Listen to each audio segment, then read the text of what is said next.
La gente a veces piensa, ya terminé el libro, ya llegué a la meta. No, realmente aquí empieza otro camino y cada quien decide hasta dónde quiere llegar, ¿no? Como cuantificando la cantidad de lectura, a veces hasta cuenta, ¿no? ¿Cuántas páginas leíste? ¿Cuántos libros estás leyendo?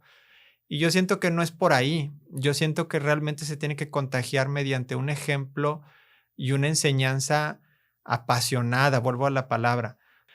Somos de los últimos lugares en cuanto a nivel de lectura del país. O sea, de por sí que México es de los países que menos lectores tiene. Nuevo León es de los que menos, de los estados que menos lee en el país. Cada día, cada mes, cada año se publican muchísimos libros. Entonces, si yo publico mi libro, es como una gota en un océano. En la Cheves de hoy, invité a Miguel Durán. Miguel, apasionado de la lectura, es consultor editorial. Con casi 20 años de carrera, es el coach, manager y asesor de autores literarios, trabajando en diferentes organizaciones públicas y privadas. Es quien hace posible convertir en realidad una idea creativa y plasmarla en un libro. Miguel nos platica todo el proceso y trabajo que hay posterior a recibir un manuscrito. Edición del texto, diseño de portada y además publicarlo no solo de manera física, sino también en plataformas digitales como Amazon. Ahora, incursiona en proyectos de formato audiolibro, impulsando a múltiples autores a seguir adelante para impactar a más lectores. Bienvenidos a Cheves con Chava, el lugar donde reunimos a simples mortales que se atrevieron a seguir su pasión, convirtiéndola en realidad tomando acción. Personas que jamás aceptaron un no como respuesta, ignorando el miedo y la crítica. Donde nos cuentan la historia de sus logros, revelando los riesgos que tomaron, qué salió bien y qué salió mal. Soy Chava Rax y te invito a una cervecita bien helada. Relájate y ponte cómodo. Brindemos por la vida, la experiencia y el éxito. ¡Salud! Bandita, ¿cómo están? Bienvenidos otra vez aquí al estudio de Nemil Producciones, al podcast Cheves con Chava. Y hoy me estoy echando unas cheves, una muy buena plática. Alguien que me cayó como anillo al dedo, me contactó hace un par de días, justamente la meta que tengo este año, que es sacar mi libro. ¿Cómo poder publicar un libro? La gente piensa que nada más vas a agarrar la computadora y escribir en el Word o a mano, lo imprimes. No, es todo un show. Y me contactó esta persona precisamente para poder hacer una colaboración y una alianza en hacer audiolibros aquí en el estudio. Y dije, ¿sabes qué? ¡Wow! Que me estás hablando ahorita porque justamente es mi meta del año 2023. Y tenemos al consultor editorial Miguel Durán. Miguel, bienvenido a Cheves con Chava. ¿Cómo estás? Muchas gracias por la invitación. Muy bien, muy contento de estar aquí y de empezar esta plática contigo. Oye, pues esta plática empezó previo a grabar y la verdad se puso bien interesante y como que quería darte el cortón en el sentido que quiero grabar todo lo que me estabas diciendo. Sin embargo, pues te estaba escuchando y creo que vas a repetir muchas cosas de las que estábamos hablando previo a la grabación.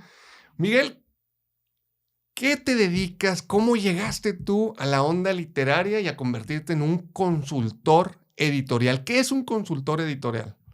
Bueno, yo empecé en este camino de alguna manera desde que era muy joven, como 15, 16 años, como muchos, pues por el amor a la literatura.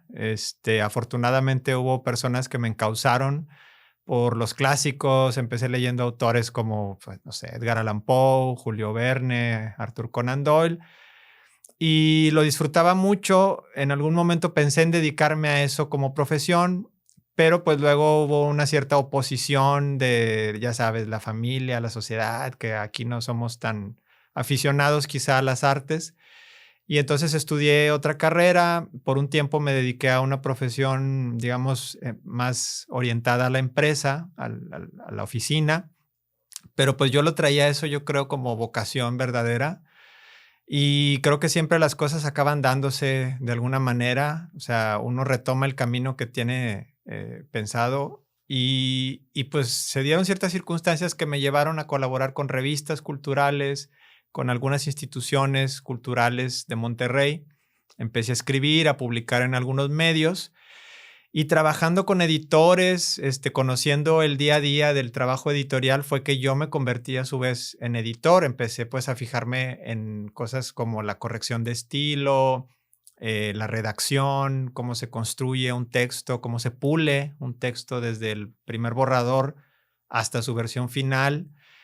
Luego me tocó trabajar en el Consejo para la Cultura y las Artes de Nuevo León hace algunos años y ahí estuve como coordinador de publicaciones, ahora sí ya viendo 100% el proceso de edición de un libro. Yo me encargaba de editar las publicaciones que hacía el consejo, que pues eran de muchos temas relacionados con la cultura y las artes de Nuevo León: arquitectura, patrimonio, literatura, artes visuales.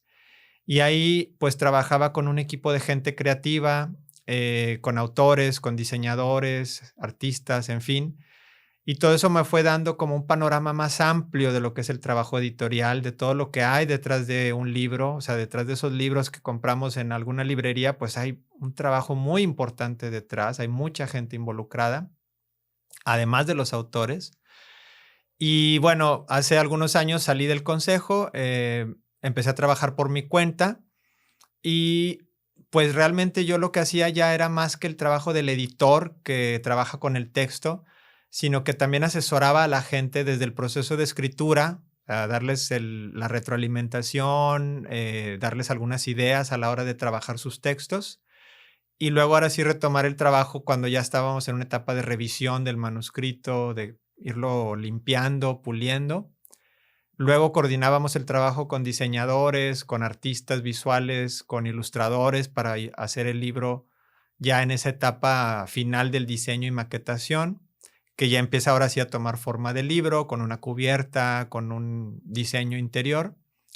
Y luego pues ponerlo a la venta, o sea, subirlo a una plataforma, llevarlo a las librerías, organizar eventos como Porque hay presentaciones. todo un trabajo previo a que salga el libro Sí. y luego hay todo un trabajo posterior a que salga el libro para que pueda haber lectores que lo lean, ¿no? Totalmente. La gente a veces piensa, ya terminé el libro, ya llegué a la meta. No, realmente aquí empieza otro camino y cada quien decide hasta dónde quiere llegar, ¿no? Sí, o sea, apenas nació tu bebé literario y ahora hay que educarlo, hay que promoverlo, hay que hacerlo crecer, ¿no? Exacto. Entonces, por eso yo me siento cómodo presentándome como consultor editorial, porque yo los puedo asesorar desde que están escribiendo el texto hasta que lo publican y ahora que sigue, porque muchas veces piensan, ya lo publiqué y por arte de magia se va a vender solo como pan caliente. Y no es así, realmente hay otro trabajo de O difusión sea, que se tiene que tú hacer. también te das la chamba de la parte del marketing de lo que es Sí, un proyecto literario. así es. Ahora, vamos a remontarnos un poquito, ahorita que mencionabas a tus 15 años y decías que leías y empezaste a leer. Normalmente un chavo, un adolescente a sus 15 años, pues anda que en el parque, que anda en los videojuegos, que anda pues haciendo cosas de malandros y demás, de haciendo travesuras. ¿Cómo fue que te identificaste con la lectura y cómo fue que te adentraste tanto que ahora pues vives de eso? Fíjate que es curioso, yo creo que si uno se da tiempo para todo, pues puedes hacer muchas cosas. Yo también, digo, en aquella época jugábamos al Atari, que era lo que había. Tenía algunos amigos, así que a veces salíamos, no mucho, digo, la verdad no era una persona tampoco muy extrovertida, muy social. Siempre como que los lectores tenemos ese perfil un poco introvertidos. Como que viven en un mundo alterno a través de lo que te lleva la lectura, Un ¿no? poco sí, yo creo que ahí surge la primera identificación, que te sientes más cómodo quizá con ese mundo interior, con ese mundo de la imaginación, que luego a la al mismo tiempo te lleva a conectar con otra gente con perfiles similares. Pero bueno, yo empecé un poco, pues, gracias a la influencia de ciertas personas. En la casa no eran muy lectores mis padres, pero sí tenía yo un tío que fue el que me empezó a dar libros.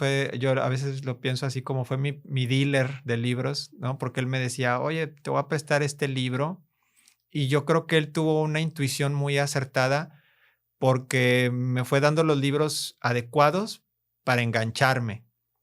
Empecé a leer, por ejemplo, a Poe y me volví adicto a las historias de terror. Después también al cine de terror, me encanta ese género. Pero luego empecé a leer otras cosas, otros géneros, y luego ya uno empieza a hacer su propio camino, ¿no? Empiezas a leer ya más, pues quizá cosas contemporáneas, cosas que te empiezan a llamar más. Yo creo que a diferentes edades tenemos diferentes intereses e inclinaciones, y así fue como me fui yendo por ese camino, y que realmente era una pasión. O sea, no me llamaba tanto la atención otras cosas y no sentía que estuviera dejando de hacer otras cosas porque para mí los libros pues me llenaban, era lo que me gustaba, tanto como la música y el cine, que son otras dos de mis aficiones más queridas. Entonces, creo que eso es lo que a veces sucede, ¿no? Que si no nos exponemos a ese tipo de aficiones desde cierta edad, pues no surge el amor, no surge la pasión, como afortunadamente en mi caso fue. ¿Qué puedes decir? O sea, ¿qué opinas de la gente que ahora en día, sobre todo nuevas generaciones de estudiantes recién egresados, están abandonando mucho la lectura por distracción de redes sociales, por distracción de, a lo mejor, de las plataformas de streaming de películas y demás, y que ya no están ejerciendo, ahora sí, yo creo que es un ejercicio mental la lectura. Ujú. ¿Por qué se está dando esto? ¿Qué crees que está pasando con todos los lectores que están cada vez siendo un poquito menos en el formato tradicional? Yo creo que es un problema muy complejo y que tiene muchos factores que están interviniendo. Por un lado, pues la falta de estímulos en la educación formal. O sea, vemos que en los colegios, en las prepas, es difícil que haya buenos maestros y maestras de literatura que más que estar exigiendo la lectura a través de metas, de decir, como aquella campaña que hubo hace unos años de 20 minutos de lectura al día, o sea, como cuantificando la cantidad de lectura, a veces hasta cuenta, ¿no? ¿Cuántas páginas leíste? ¿Cuántos libros estás leyendo? Y yo siento que no es por ahí. Yo siento que realmente se tiene que contagiar mediante un ejemplo y una enseñanza apasionada, vuelvo a la palabra. O sea, si un joven, si una chica no se enamora de la lectura, de las historias que solo los libros nos pueden transmitir, y esto lo digo siendo un apasionado del cine, insisto, a mí me encanta ir al cine, pero siento que son cosas distintas totalmente. O sea, no es el mismo placer que me da una buena película que un buen libro. Y no compiten, son complementarios, incluso a veces las adaptaciones, ¿no? Un buen libro se puede adaptar a una buena película y puedes consumir ambos perfectamente, no tienes por qué escoger. Entonces creo que una parte del problema es eso, que las instituciones que tendrían que promover mucho este amor por la lectura no lo están haciendo de la manera correcta, lo están viendo en términos quizá muy pragmáticos y se olvida, ¿no? ¿Cuál debería de ser el principal motivo por el que leemos? Que es la búsqueda de un placer, de una emoción. O sea, leer por gusto, no por Lo obligación. acabo de decir, que leer por gusto. Me he topado con gente cuando he impartido ciertos cursos y incito yo mucho, lean para capacitarse, lean para poder aprender cosas o lean, digo, lo acabas de decir, por placer, por gusto, porque pues puedes leer una novela y a lo mejor no te sirve en tu profesión, pero sí en tu desarrollo, en que te estás nutriendo con algo bueno. Obviamente, así como hay películas muy buenas, y muy malas, creo que hay novelas muy buenas y muy malas, y hay libros buenos y hay libros malos, y tú sabes cómo nutres tu mente. ¿Qué le puedes decir a la gente que dice, a mí me revienta, odio leer? Yo les contesto, no es que no te guste leer, es que no has encontrado el tipo de literatura que Exactamente. te haya agradado. ¿Qué piensas de la gente que odia leer y no tiene el hábito? Yo creo que es eso, es exactamente como tú lo has dicho, no han encontrado su libro, su género, su autor. Yo creo que la literatura es tan amplia, digo, o sea, el término literatura universal es por sí solo evidente, ¿no? Es un universo de libros y hay para todos. Y aquí también creo que pues depende mucho la guía. Entonces ahí yo diría, si las escuelas no están quizá logrando ese cometido, pues buscar por otro lado. Muchas veces se dice de la familia, yo digo, sí, la familia es un buen punto de entrada, ¿no? Si, por ejemplo, yo con mis hijas, pues trato de darles libros, de recomendarles libros. Si un día vamos a la librería, pues dejarlas que vean y que agarren lo que les llama la atención, mientras sea apropiado para su edad, obviamente, pero darles esa libertad, porque creo que es eso también, que cada quien por su propio gusto vaya conociendo.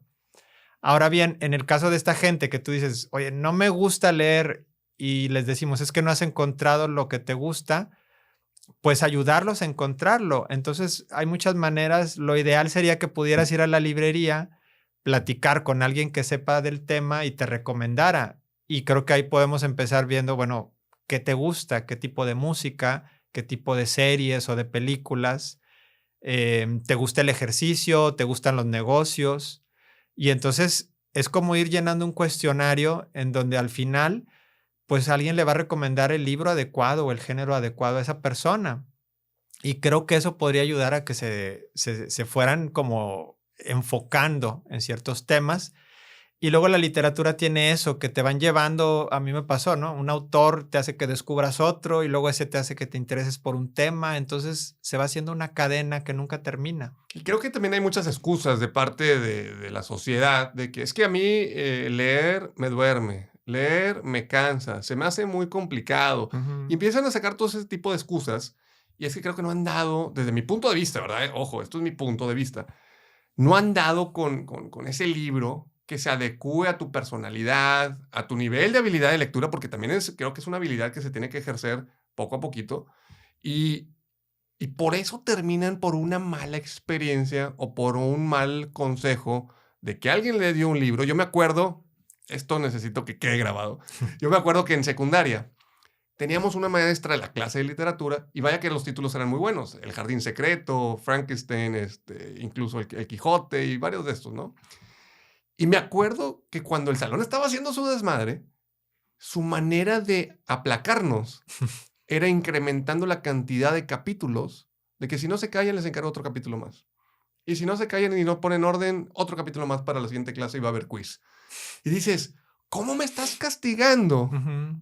a través de leer más? Sí, Y creas un concepto de odio. Dices, sí, ay, me está castigando, me está poniendo a sufrir, porque entonces leer equivale a un castigo, a sufrir, y por ende, si me porto mal, me van a poner a leer. exacto. Yo, por un lado, agradezco a esa maestra porque sí nos dio muy buenas herramientas de análisis literaria, pero por otro lado, la conceptualización de regaño a través de la lectura, no. Y he escuchado a papás o padres de familia de que es que mi hijo tiene que leer en voz alta 10 minutos diarios Exacto. y el niño no quiere. No, y es que tiene que, para poder desarrollar, no sé qué, y lo tiene como una escuela militar. ¿Cómo poder, tú que tienes hijas, cómo poder incitar a los niños a leer? Pues fíjate, lo que has dicho es también lo que yo he visto. O sea, yo he visto padres que incluso les dicen, si empiezas un libro, ok, te lo compro, pero si lo empiezas lo vas a acabar.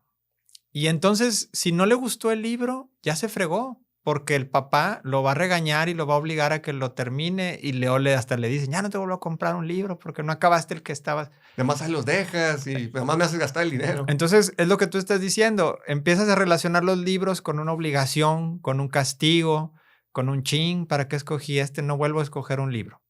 Y, por ejemplo, yo lo que les digo, se vale dejar el libro. Si no te está gustando, déjalo. No es para ti. Y nos pasa con cualquiera. Digo, a mí hay autores muy reconocidos, premios Nobel de literatura, que no me gustan. No los he podido leer. Es como un platillo de comida, ¿no? Pues no te Sí, gustó, pues ahí déjalo. O sea, déjalo, y se vale con todo, las películas. Oye, no me gustó la película, me salgo de la sala, le apago y le cambio, ni modo. No es una obligación, debe ser un gusto. Y yo creo que cuando se vuelve un gusto, vas a leer las 10 o las 20 páginas que te encarguen así. O sea, no te va a importar que se te pase la hora o 2 horas leyendo porque lo estás disfrutando. O sea, yo siento que a veces hasta es como que entras en un trance, ¿no? Cuando está la historia muy buena y estás disfrutándola, no sueltas el libro y estás ahí prendido el tiempo que sea. Es más, a veces hasta se te va la luz, ¿no? De que ya oscureció y tú sigues leyendo. Entonces, qué padre que todos los jóvenes, que todos los niños pudieran vivirlo así. O sea, que el proceso fuera realmente una experiencia de placer, de descubrimiento.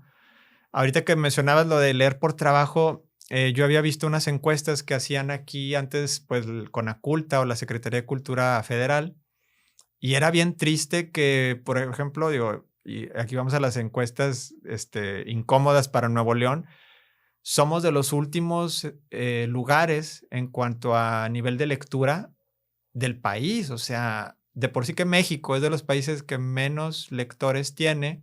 Nuevo León es de los estados que menos leen el país. Y una de las cosas que yo veía en la encuesta, porque tiene varios componentes y leía las preguntas, la mayoría de la gente que leía era por trabajo, por obligación, porque querían saber más de un tema. Y está bien, ¿no? O sea, no está mal leer por motivos prácticos, pero pues sí que lástima, o sea, cuánto te estás perdiendo si ves al libro únicamente como una herramienta, como un material de consulta, ¿no? Fíjate que a mí me gusta mucho, yo disfruto más leer cosas de negocios, cosas de habilidades de ventas, pero ese lo hago por placer porque me apasiona vender. Exacto. Y le digo a la banda, es que yo cuando leo este tipo de libros, que no son novelas, no son relatos, sino pues una doctrina o es una capacitación técnica sobre una materia, cuando leo un libro, siento que estoy teniendo una conversación con el autor y que me está dando una clase privada. Ujú. Y que le digo, a ver, ¿cómo no entendí? Pues es cuando ya me regreso y vuelvo a subrayar. Obviamente, si le pregunto, no es como que me va a contestar, pero sí, yo lo siento como una conversación con el autor, en Sí. donde estoy teniendo una conferencia muy privada, a mis adentros. Sí investigo ahora que hay redes sociales, cómo se ve el autor, qué es lo que publica, dónde ha estado, alguna conferencia que ha brindado, una TED Talk o lo que sea. Y yo digo, es que yo estoy teniendo una conversación, una junta con el autor. En mi caso, que yo leo este tipo de literatura. Ujú. Ahora, volviendo, Miguel, en todo lo que te dedicas, cuéntanos un poquito hacia el meollo del asunto de tu trabajo. Crear un libro, desde el momento de escribir la primera palabra hasta llegar a tu primer lector que adquirió en la librería tu libro. Ujú. ¿Cuál es el proceso y dónde es la parte así más tediosa o difícil? ¿Qué hay que hacer para sacar un libro? ¿Cualquiera puede sacar un libro? Ok, mira, pues es buena pregunta y como yo digo, las buenas preguntas siempre tienen respuestas complejas. Yo creo que depende de diferentes cosas, diferentes temas. El género, ¿no? No es lo mismo escribir un libro de negocios, un libro práctico, que una novela o un poemario. No es lo mismo también las expectativas. Eso creo que es también algo fundamental. O sea, ¿qué quiero lograr con este libro? ¿Quiero volverme un escritor, una escritora famoso? Quiero ser un bestseller y quiero ser rico y vivir de esto, que de entrada ahí diría, pues mejor olvídalo porque los porcentajes no son muy alentadores. Claro que todos vemos los ejemplos de éxito de Stephen King o J.K. Rowling, gente así, pero pues es como una aguja en un pajar. Ahora, eso no significa que no lo pueda hacer cualquier persona. Creo que todas las personas tenemos una cierta creatividad innata. Desafortunadamente no todos logramos explorarla y desarrollarla de manera cabal, pero sí, todos podríamos escribir un libro si tenemos ciertas cualidades y cierta disciplina, que pues ahí hablamos de la conjunción entre la inspiración, la famosa musa que te habla, ¿no? Que te da las ideas y cosas así, pero también una parte muy importante que es la disciplina y el trabajo. Y aquí, por ejemplo, es como una confesión. Todos tenemos muchas ideas y a veces hasta buenas ideas, entre comillas. Me incluyo porque a veces piensas cosas que dices, oye, esta podría ser una buena historia. Pero el hecho de que tengas esa idea y no la desarrolles de una manera estructurada y con objetivos claros, va a impedir que tú llegues a transformar esa idea en un libro. Entonces, ahí creo que yo que está esa conjunción que tenemos que considerar. O sea, primero, ok, tengo una idea, tengo una historia, tengo un tema, ¿cómo lo voy a contar? A través de una novela, a través de un libro de autobiografía quizá, de una manera más divulgativa, si es un tema más práctico. Entonces empiezo yo a hacer como ese primer trabajo de conceptualizar el libro, cómo lo voy a escribir, en cuánto tiempo. Creo que eso es fundamental, ponernos metas y decir, lo voy a lograr este año, como tú me comentabas también, ¿no? Decías, este año lo voy a publicar.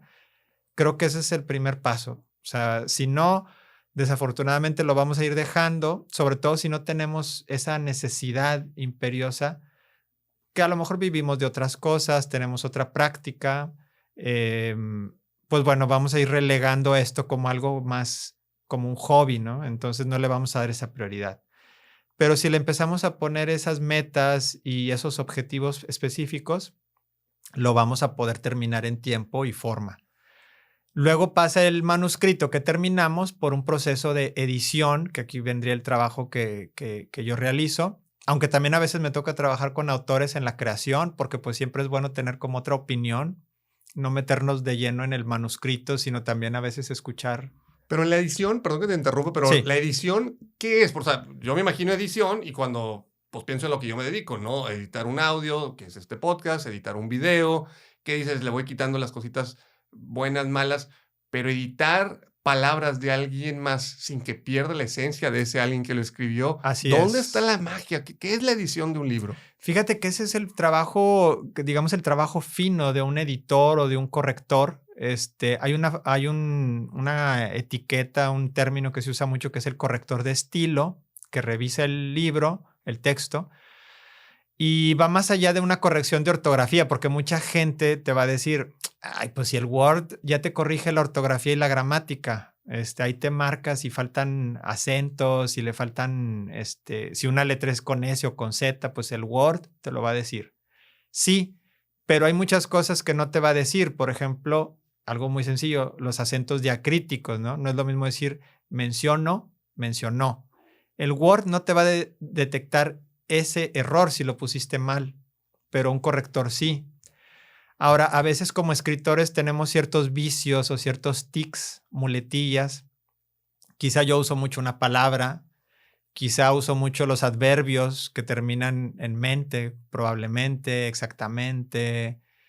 Y cuando uno lee eso, pues a veces es un poco Cansado, ¿no? cansado, molesto. Si repito mucho una palabra, digo, es como en el habla. Si tengo una muletilla, pues luego el que me está escuchando la nota y hasta lo empieza a incomodar un poco. En el texto sucede algo similar.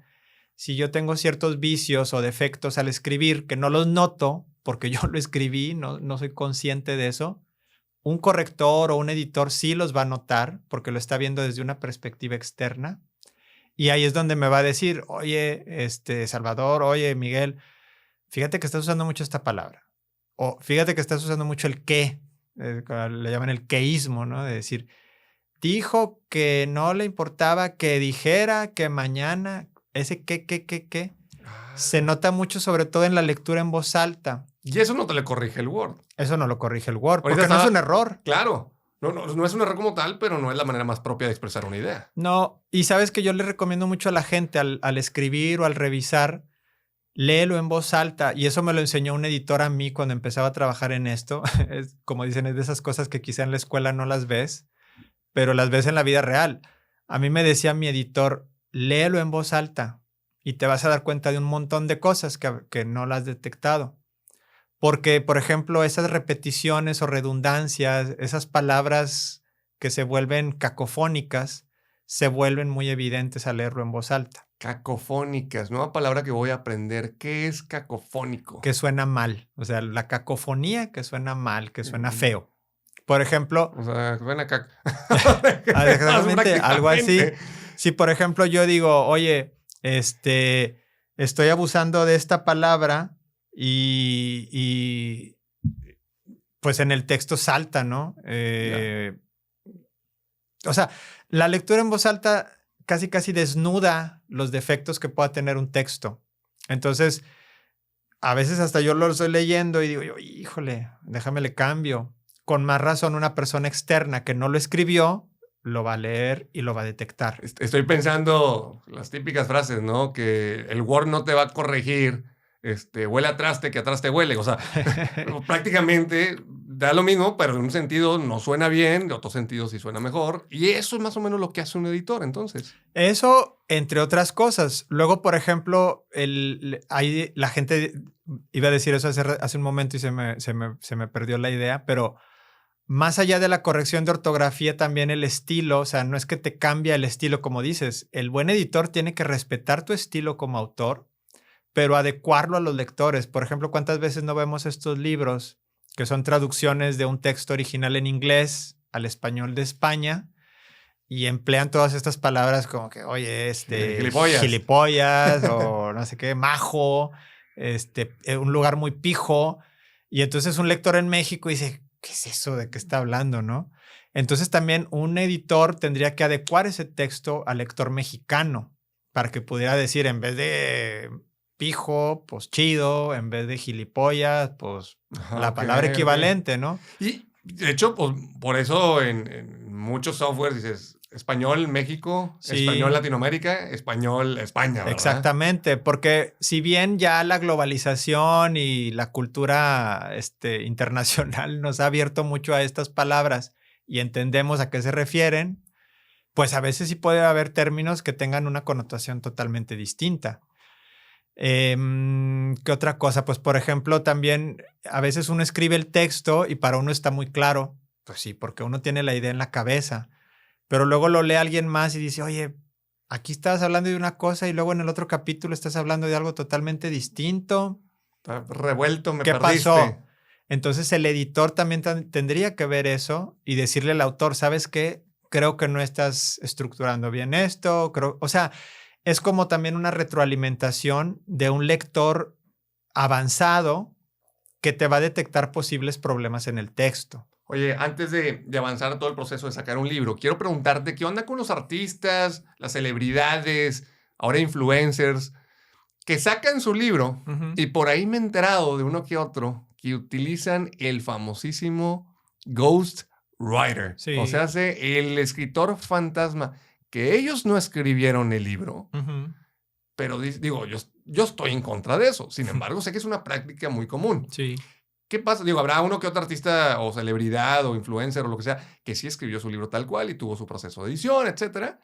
Pero hay otros que sí pagaron a ese escritor fantasma y escribieron por ellos. ¿Cuál es el proceso de un escritor fantasma? ¿Se vale? ¿Existe?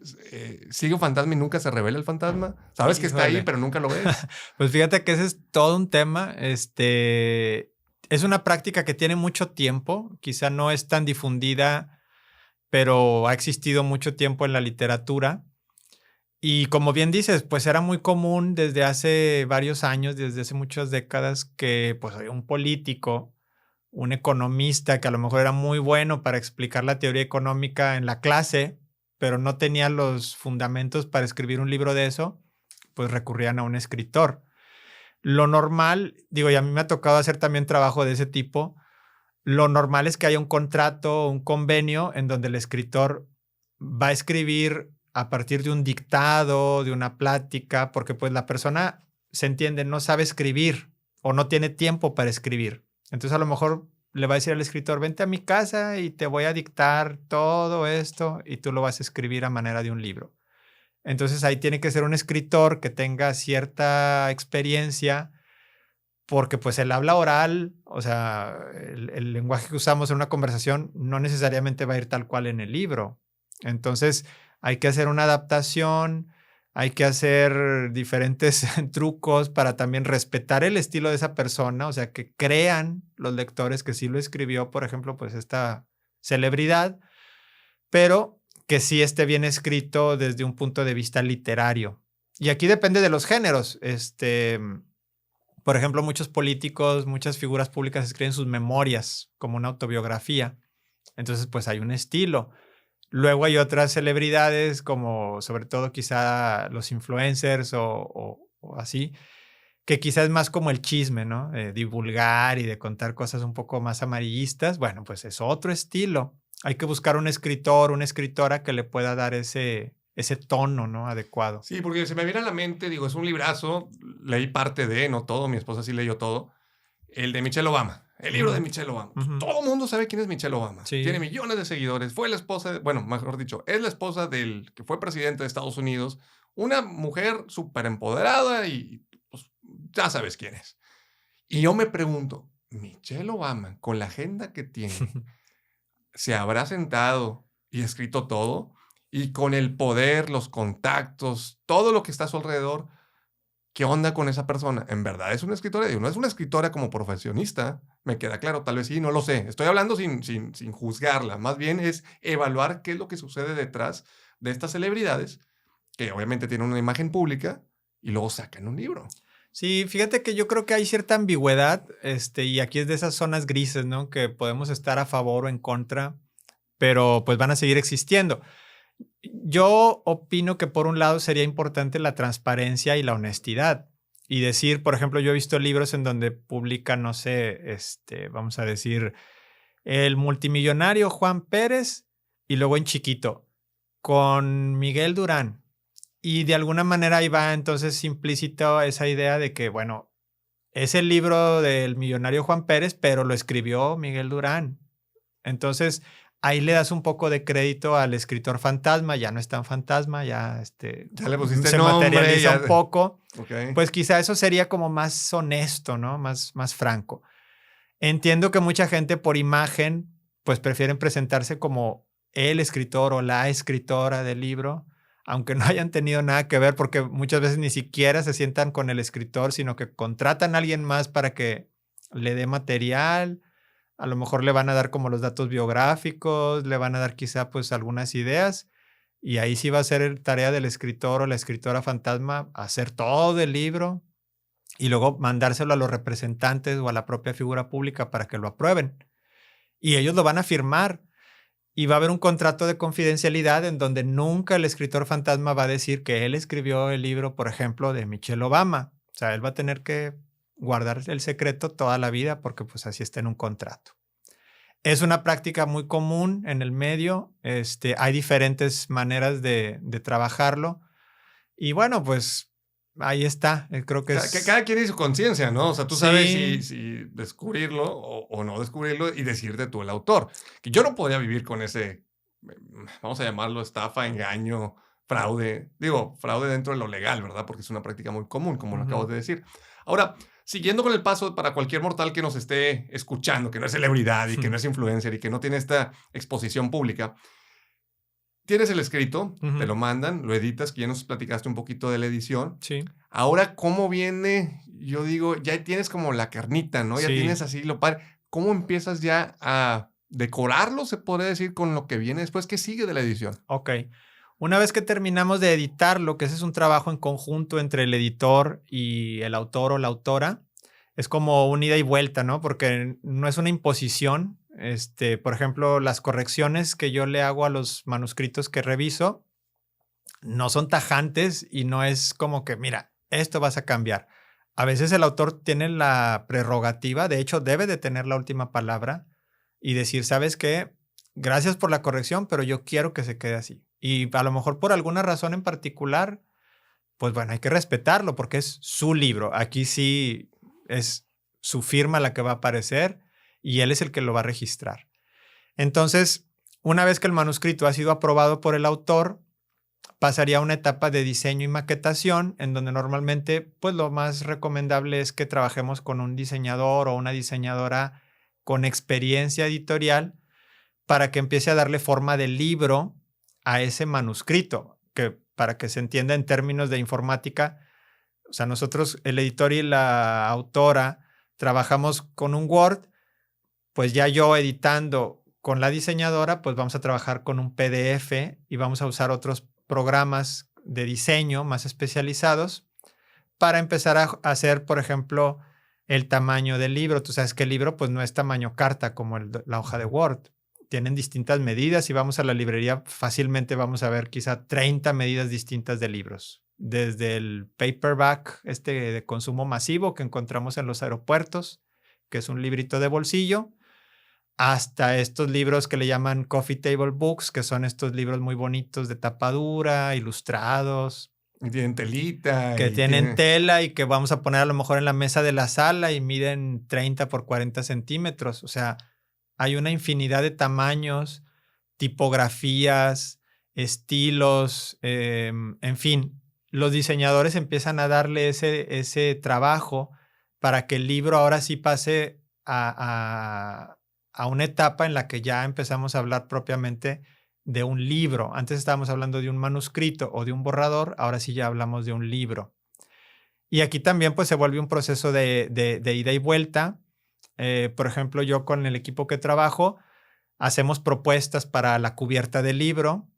A ver, ¿cuál es el tema? No, pues es una novela de espionaje situada en la Segunda Guerra Mundial, bla, bla, bla. Pues un diseñador o un ilustrador, si queremos contratar a un ilustrador, pues va a trabajar con esa idea para hacernos una cubierta o lo que se le comúnmente llama portada. Y el autor va a decir, me encanta la portada, esa quiero que sea. O va a decir, no, yo quería otra idea, yo quería algo más abstracto, más minimalista. Bueno, vamos rebotando ideas hasta que queda la cubierta del libro. Y luego, ya teniendo, y estoy recapitulando y me estoy avanzando, o sea, como volviendo al principio, escribes, editas, ahora sí te vas a la parte de diseño y decoración de todo lo que es ya el producto tangible, Sí. pasa a imprimirse. Y bueno, quiero pensar que obviamente se cotiza cuántos, el tiraje, si van a ser 100 copias, si van a ser 1000 copias, 10,000 copias.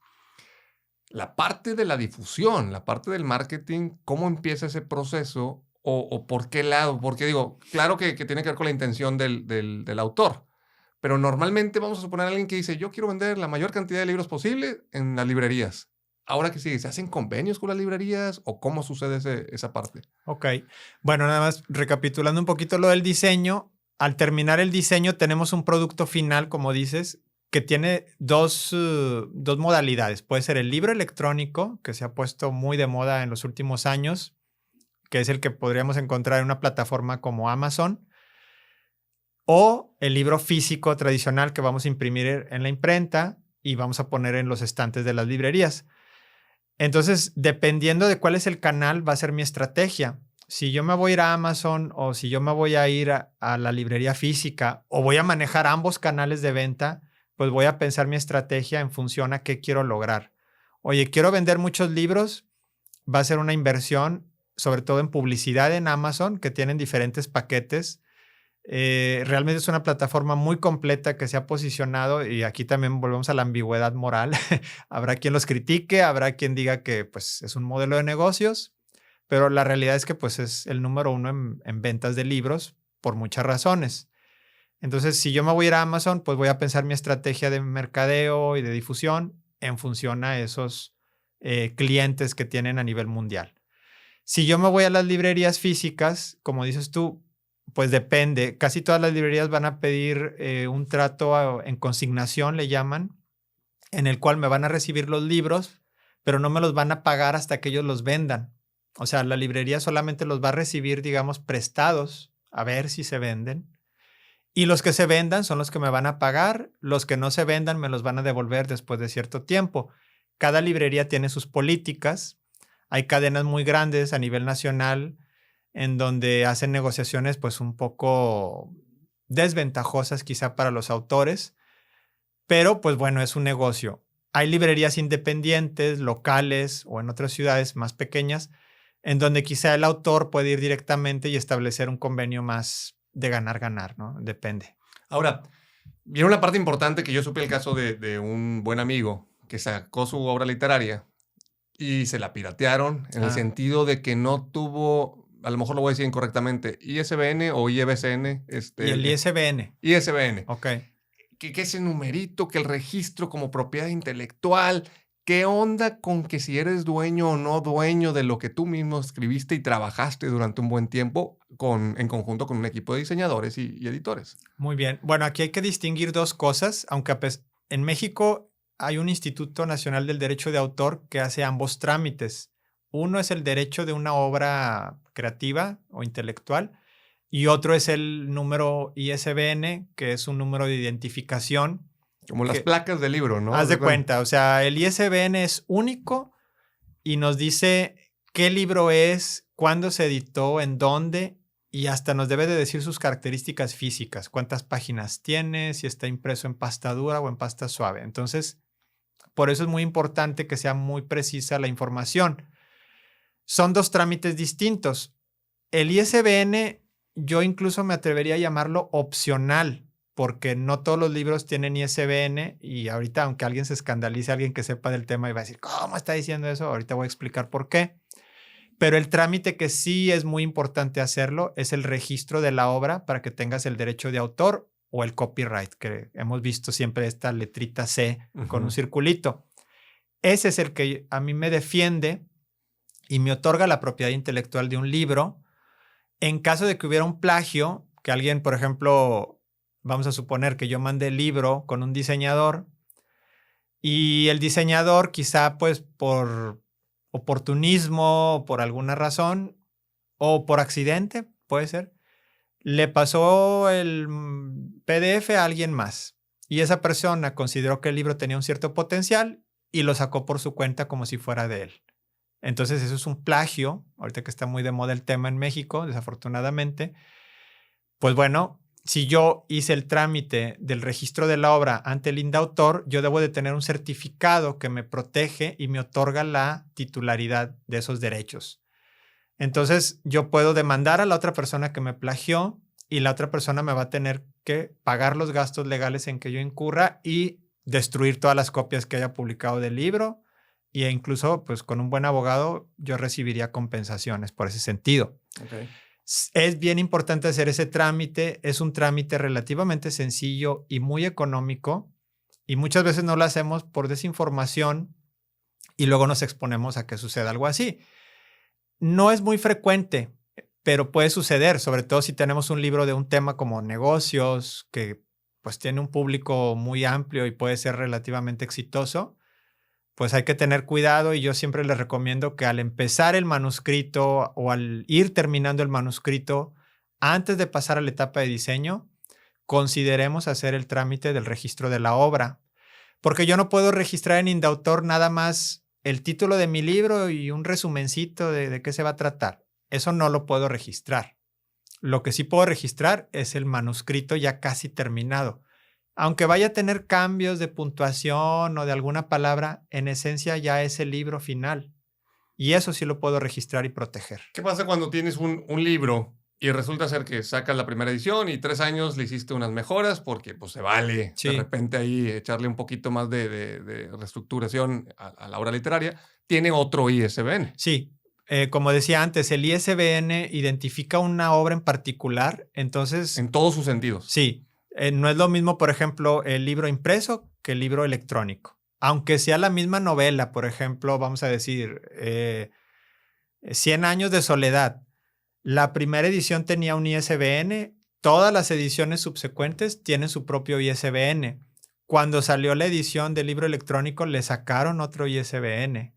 Si le agregaron un apéndice documental o una entrevista con el autor, otro ISBN. O sea, cada ISBN tiene que identificar una obra en específico. Ahora, hace un momento decía yo que no era estrictamente indispensable y lo digo en el sentido de que el ISBN sobre todo identifica libros que se van a comercializar. O sea, si yo lo voy a poner en una librería, como sabemos, la mayoría de las librerías usan un código de barras para cobrarte, ¿no? Para registrar, para motivos de inventario. Y el ISBN genera el código de barras. Entonces, si lo voy a comercializar, si lo quiero vender por Amazon, que de hecho Amazon también te puede asignar el ISBN al subir el libro ahí, pues entonces ya no tengo que hacer yo el trámite. Pero si yo lo voy a vender por mi cuenta en una librería física aquí en Monterrey o en alguna otra ciudad en donde viva, pues sí tengo que hacer ese trámite de ISBN para que la librería lo reciba y lo pueda comercializar. Okay. Si yo no lo voy a vender, si yo estoy haciendo una edición, por ejemplo, un poemario y lo voy a regalar porque pues a mí me gusta mucho la poesía y la literatura y quiero que el mundo lea, soy muy idealista, bueno, entonces no tendría que llevar ISBN. Sería bueno que lo tuviera porque entonces una biblioteca lo podría catalogar y se podría encontrar, por ejemplo, en Google o en otras plataformas. Pero en el estricto sentido no sería indispensable, porque pues el libro finalmente es gratuito y no se va a vender y a lo mejor lo voy a distribuir entre mis amigos, qué sé yo. Hablando entre lo gratis y lo no gratis, que si lo vendes, que si lo regalas, ¿qué sucede? ¿Cuál es más conveniente? O sea, sacarlo de manera independiente, si es tu primera obra, si es tu primer libro, o en verdad afiliarte a una editorial e irte con los expertos, porque tengo entendido que tú asesoras a la gente que está pues, incursionando en la parte literaria desde el punto A hasta el punto Z, ¿no? Sí. Entonces, ¿qué conviene? Mejor, siendo primerizos, irnos a publicarlo independiente o publicarlo con una editorial que ya tiene años de prestigio. Bueno, y otra buena pregunta de esas que tienen múltiples respuestas y yo creo que cada persona tendrá que evaluar qué le conviene más, porque ambas opciones tienen ventajas y desventajas. Como me decías en la llamada telefónica, ¿no? El depende. Sí, esa es la palabra favorita, porque depende de qué quieres hacer, como decíamos antes. ¿Quieres vivir de esto? quieres ser un escritor, o sea, quieres identificarte como escritor, como autor, o sea, que esa sea tu profesión, o lo vas a hacer como un complemento a tu práctica profesional, o lo vas a hacer como un pasatiempo, como ese sueño que siempre se dice, ¿no? De en la vida tenemos que tener un hijo, sembrar un árbol y publicar un libro. Pues mucha gente sí se lo toma en serio y lo hace por eso. Y luego dicen, yo no me quiero meter al tema de la difusión y que andar en presentaciones y andar dando entrevistas. Se vale. Entonces creo que eso es lo principal. Primero que nada, contestar esas preguntas de qué quiero hacer. Yo creo que en los últimos años el mercado ha cambiado mucho y si antes era muy difícil publicar de manera independiente, creo que ahora es mucho más fácil y es una buena opción para la gente que quizá no tiene los contactos. Aquí en México, por ejemplo, estamos muy centralizados en el sentido de que casi todas las editoriales grandes están en la Ciudad de México. Y las editoriales grandes, por su mismo tamaño, reciben muchísimos manuscritos, muchísimos textos de gente que quiere publicar con ellos. Entonces, ¿qué sucede? Pues que es muy difícil entrar, ¿no? Es como un filtro muy estricto y a veces es necesario recurrir pues a contactos, a un agente literario que nos represente y que esté ahí tocando puertas. Puede ser un proceso muy complejo y muy largo que mucha gente pues le va a desanimar. Entonces, si alguien dice, no, yo quiero publicar mi libro ya, no quiero estar tocando puertas, no quiero estarlo mandando a 100 editoriales para que me digan que no. La autopublicación es una buena opción porque realmente hoy en día tenemos todas las herramientas que antes eran prerrogativa de las editoriales. O sea, si antes solo las editoriales tenían correctores de estilo y diseñadores y especialistas en marketing, en redes sociales o los famosos community managers, ¿no? Que iban a promover el libro. Hoy en día cualquiera puede contratar a estos profesionales y hacer un libro independiente y exitoso, obviamente con una inversión. Aquí volvemos a la pregunta. ¿Estás dispuesto a invertir en ti mismo, en tu producto, en tu idea? Y mucha gente responde afirmativamente. Sí, lo quiero hacer. Y bueno, pues ahí está la respuesta. Y al momento de estar publicándolo de manera independiente, como quiera las librerías, o sea, sí puedes entrar a las librerías. No es Sí. como que las librerías solamente venden de editoriales prestigiosas. Sí, obviamente las editoriales tradicionales, las editoriales grandes tendrían, digamos, una palanca más fuerte, ¿no? No es lo mismo negociar, por ejemplo, con Penguin Random House o con Alfaguara, que son editoriales transnacionales muy grandes, a negociar con Juan Pérez, autor independiente, pero las librerías en general están abiertas también a los autores independientes. ¿Es difícil? Sí, es difícil. Y aquí volvemos al tema de la mercadotecnia. Cada día, cada mes, cada año se publican muchísimos libros. Entonces, si yo publico mi libro, es como una gota en un océano. O sea, va a pasar desapercibido si no hago algo al respecto, perdón.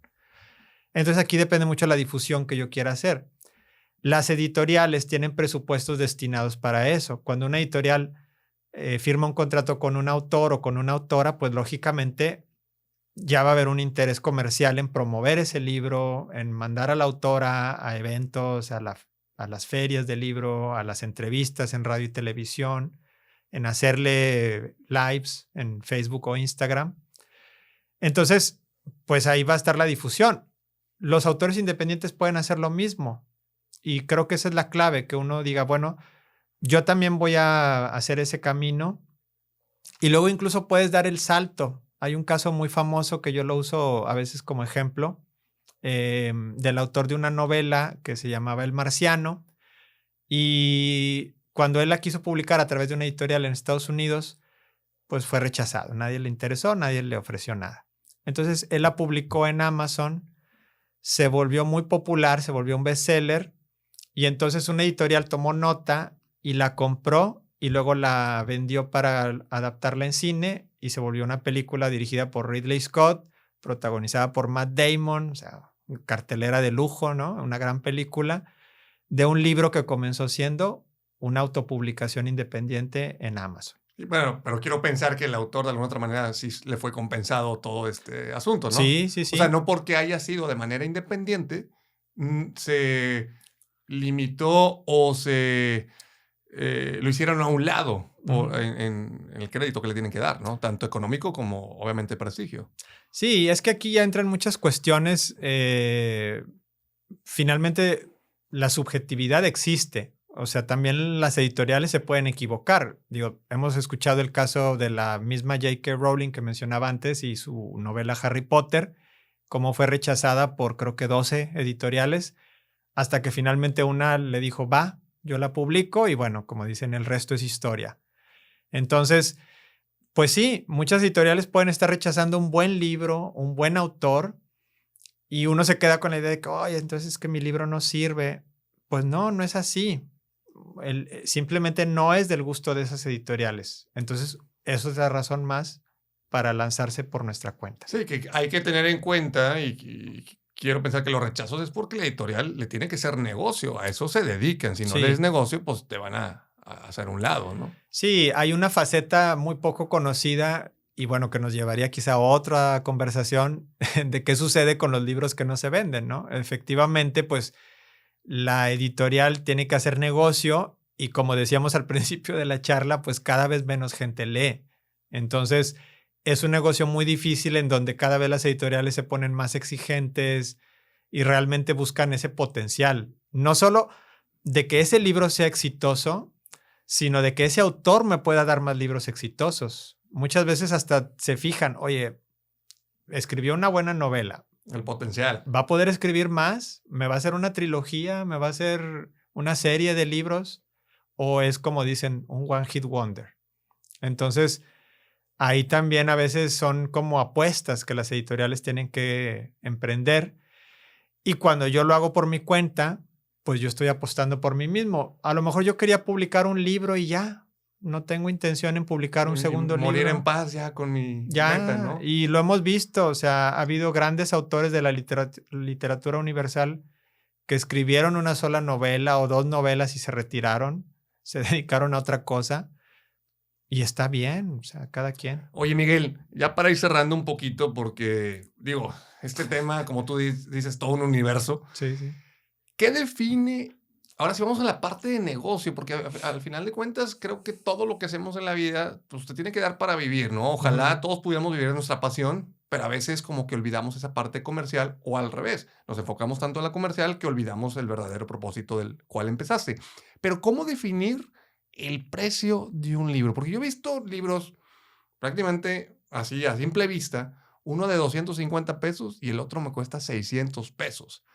Depende que si es autor internacional, depende del prestigio, de qué tan vendido, la oferta y la demanda. ¿Cómo definir el precio de un libro cuando es la primera vez que sales y que pues nada más tu abuelita y tu mamá te van a aplaudir? Híjole, pues también otra buena pregunta. Realmente hay muchas cosas que reflexionar de esta plática. Yo diría que por un lado está el mercado. El mercado nos va a dictar ciertas pautas porque pues, por ejemplo, hay aspectos cualitativos. No es lo mismo quizá un escritor o una escritora que ha ganado premios Nobel, Príncipe de Asturias, qué sé yo. O sea, una persona que escribe literatura con arte, o sea, con un sentido trascendental, a un autor o una autora que escribe bestsellers de consumo masivo, que quizá pues son obras que están bien escritas, pero pues son un poco esa analogía que hacía una vez un amigo mío de la comida chatarra, ¿no? Que pues te quitan el hambre, pero no te nutren. Entonces, ese puede ser una pauta, decir, bueno, ¿cuál vale más? ¿Una obra literaria que tiene cierto valor o una novela pues más comercial? Pero pues va a haber rangos. Finalmente yo tampoco puedo ponerle un precio muy alto a un libro porque los lectores pues son consumidores. Y aunque mi libro sea muy bueno, pues si el lector no me conoce, si soy un autor nuevo, pues quizá difícilmente le va a apostar, ¿no? Volvemos al tema de las apuestas. Entonces creo que hay que ver, por un lado, pues el mercado, los rangos que existen y hacer como una especie, como le llamarían quizá en los negocios, de benchmarking, ¿no? A ver, pues yo estoy como posicionándome en este género, en este bracket, ¿no? de autores, pues cómo se están vendiendo las obras con las que yo me quisiera comparar. ¿Dónde estaría yo en ese rubro, ¿no? Y eso me puede dar una idea. Obviamente, cuando se trata de libros físicos, también influyen aspectos físicos como pues, el tipo de papel, la encuadernación, el tamaño. No es lo mismo un libro de pasta dura que de pasta suave. No es lo mismo un papel bond que un papel couché, más brillante, más bonito. Entonces, todo eso también va a afectar en el precio final. A veces la gente no lo valora, pero creo yo que también volvemos al tema del gusto. Si un libro bonito, atractivo al tacto, a la vista, me va a animar a leer, pues entonces vale la pena la inversión adicional que yo vaya a hacer. Hemos visto, bueno, yo he visto muchas veces en las librerías que publican los clásicos de la literatura en ediciones muy económicas, porque como son autores que ya están en el dominio público, por ejemplo, este año la autora Virginia Woolf, una de sus obras más conocidas, El Faro, pasó al dominio público, entonces ya cualquiera la puede publicar. Y muchos editores deciden sacar ediciones pues en un papel revolución, cafecito, encuadernación muy económica. Pues sí, se va a vender el libro a 100 pesos, pero si lo ven los jóvenes, si lo ven las niñas que quieren empezar a leer, pues a lo mejor van a decir, oye, está feíto el libro, no me llama la atención. Oye, se puede decir y aplicar aquí, y ahí va. ¿Puedes juzgar a un libro por su portada? Yo creo que siendo polémicos, sí. Yo creo que sí hay que hacer a veces ese criterio, porque claro, puede ser que un libro esté muy bonito, que tenga una edición de lujo y sea una porquería, pero muchas veces van de la mano ambos aspectos. Porque esta frase tan famosa, no juzgues a un Sí, libro por su portada. sí, Y sí. yo creo que hay libros muy bonitos y ya los lees y dices que compre. Y hay libros muy feos, pero si los llegas a leer, wow, o sea, quedas anonadado, ¿no? Sí, Entonces, ¿qué tan importante es invertirle? Ok, ya, tu obra literaria ya está, ya la escribiste, ya te la editaron y todo, pero ¿hasta qué punto meterle más presupuesto a su diseño por fuera, ¿no? mira, pues sobre todo en este caso que estamos hablando de los autores, de las autoras noveles, que están debutando, que están dándose a conocer. Si yo, por ejemplo, estoy navegando por la página de Amazon o si estoy en la librería viendo ahí, pues ¿cuál es el primer contacto que hago? La portada del libro, la cubierta. O sea, es lo primero, somos visuales casi todas las personas. Entonces, lo primero que voy a ver es lo que me va a llamar la atención. Voy a ver muchas cubiertas y no me llama la atención hasta que de repente una, por alguna razón, porque también cada quien volvemos a la subjetividad. A lo mejor el estilo que a mí me gusta, a ti no te gusta. Entonces, ese libro en particular me está llamando a mí. Luego, ¿qué es lo que hacemos? Oye, pues leo la sinopsis. En la contraportada dice de qué se trata. Bueno, si está el libro abierto, pues a lo mejor lo empiezo a ojear. O sea, como que me voy adentrando a ver si me gusta. Pero el primer contacto fue visual. Entonces, por eso yo creo que sí debemos de invertir en ese aspecto, sobre todo si somos debutantes. Claro que un Julio Verne, un Charles Dickens, pues es un gran autor, aunque esté publicado en papel del que quieras, papel periódico. Pero, pues, si nosotros estamos empezando y queremos que la gente tome nota, pues creo que sí, una buena manera de hacerlo, una estrategia de marketing, si lo queremos ver así, es trabajar en un buen diseño que sea atractivo. Oye, Miguel, ¿dónde te podemos contactar? Ya para ir cerrando, si a la gente que esté interesada en hacer su obra literaria, en publicar su libro, en hacer esa meta que dicen que es la meta de vida, ¿no? Que decías ahorita, plantar un árbol, tener un hijo, escribir un libro, y creo que algunos dicen también correr un maratón. Sí, Es uno de también. los que lo tienes que hacer antes de morirte.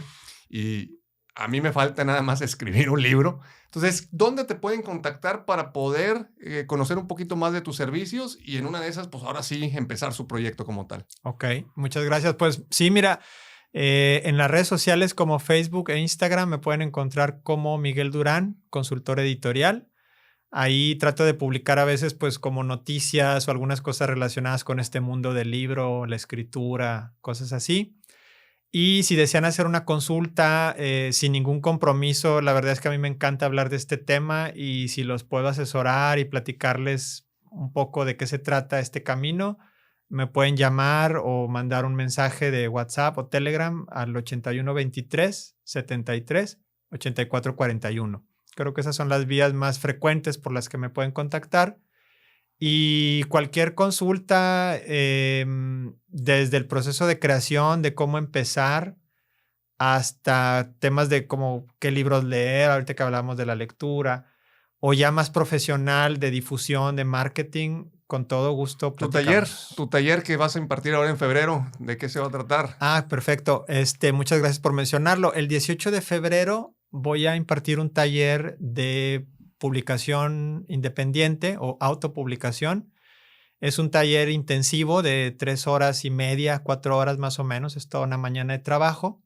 Sábado 18 de febrero de 10:30 de la mañana a 2 de la tarde, dejando un espacio al final para ver los proyectos de la gente que participe.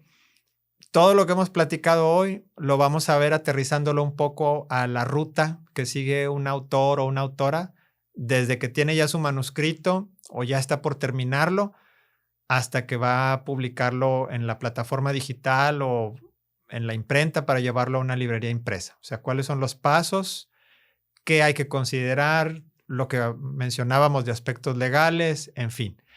Y al final, pues voy a dejar un espacio para que también platiquemos sobre sus dudas particulares y si traen algún portafolio, algún proyecto, ahí lo podemos revisar con todo gusto.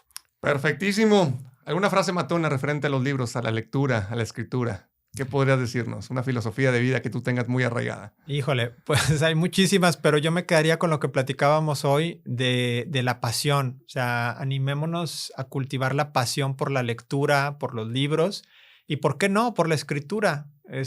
Aunque no tengamos esa inquietud de volvernos autores o escritoras, pues escribamos. Creo que es una práctica muy constructiva, muy gratificante. Ayuda a la reflexión y al autoconocimiento. Entonces, no dejemos de leer y escribir. Miguel, muchas gracias por haber aceptado esta invitación y por deleitarnos de todo el proceso y todo el chambal que hay detrás de cualquier libro. Muchísimas gracias. Gracias a ti. Bandita, pues ya saben, Miguel, pueden contactarlo en las redes que dijo, que nos pudo asesorarnos, que nos pudo coachar, que nos pudo dar todo este proceso. Si necesitan saber más de él, ya saben dónde contactarlo. Muchísimas gracias por aventarse esta cheves, tomar con nosotros y recuerden, ¡salud!